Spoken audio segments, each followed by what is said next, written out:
Well, earlier this summer, Dr. Jeffrey Gold took over the role of president for the University of Nebraska system. And recently, Market Journal host Bryce Doeschot caught up with President Gold to learn more about him and his vision for the future of the university system here in Nebraska. Thank you for joining this program. I think it might be of interest to give a quick piece of background on who you are and what's led you to this role, really the chair now as president. Sure. Well, as many of the audience may know, I grew up in the inner city of New York, a first-generation college student, and through the benefit of work-study and scholarship programs, got a degree in engineering from Cornell, went on with more scholarship support to get a medical degree from Cornell's med school, and then spent better part of a decade learning how to be a surgeon, and not just a surgeon, but to be a cardiac surgeon, and spent the next 25 years of my life on the East Coast in Boston and in New York, taking care of other people's family members, particularly a lot of kiddos with born deficits of their heart, so-called congenital heart disease. Went from there to be a medical school dean, university provost, and back in 2014, in January of 2014, became the 8th chancellor here at UNMC. And from there, it's just been a decade of continued as I would say, duties as assigned.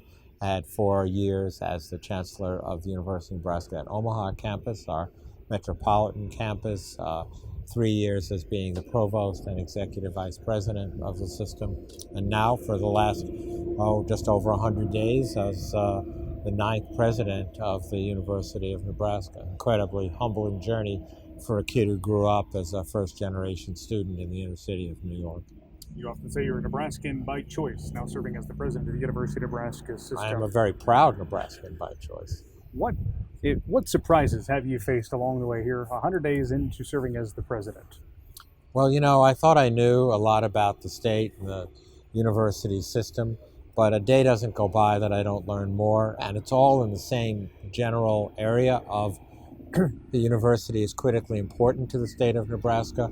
We have great expectations, we have great pride, we care deeply, and then they go on to tell me a personal story about a family member, a child, a parent, who either received health care or their farming and ranching business was enhanced by the university. Or they tell a story about a member of their family who is a graduate of our law school, or a graduate of our business school, or a graduate of our nursing school who has gone on to do remarkable things in their career.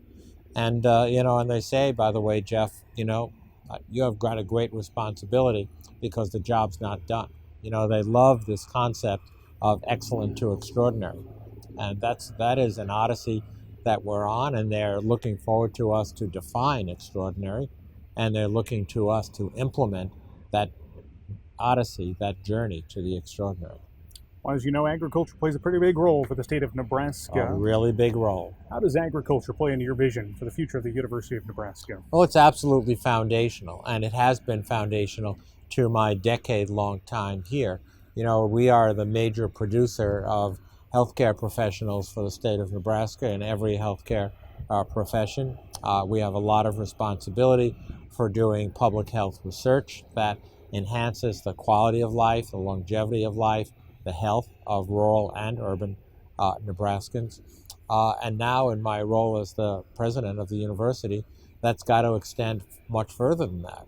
It's got to not only be about workforce production, and indeed, every single part of the state I visited, I asked them the same question: what are the top 3 things that the university can do to help your community?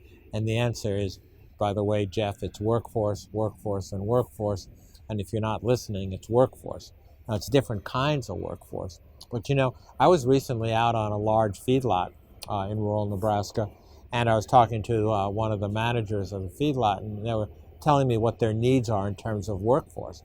And they said, Doctor, we run a technology business. I never would have thought that a feedlot operator would be describing that, but with all the digital information gathering they have to do, the tracking of the production and the databases that they have to maintain, they do run a large technology company, in addition, of course, to putting food on the table for our nation.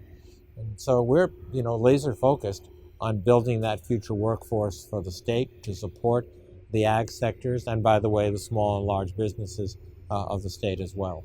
Our background today is Nebraska Innovation Campus, where there are a lot of private and public partnerships formed with the university with private business in the state. Building on that point, how is the collaboration in the state right now, the agriculture sector with the university, and perhaps how do you see some improvements in that space moving forward? You know, my take on it is that the collaboration is excellent, that there's a lot of dialogue that goes on. There's a lot of work that goes through our extension services, through the research programs, and, right here on Innovation Campus as well. However, it's not good enough. I mean, the state is asking for more. The demands in the ag sector, particularly the digital agriculture sector, continue to grow. The technology continues to get better to allow us to produce more safely, and rely on technology in an increased amount.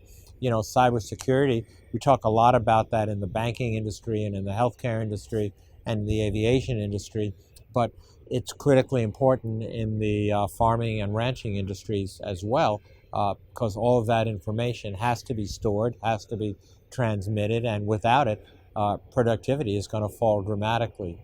So innovation, new technology, better processes, the future is bright, and the university is looking forward to being a critical partner.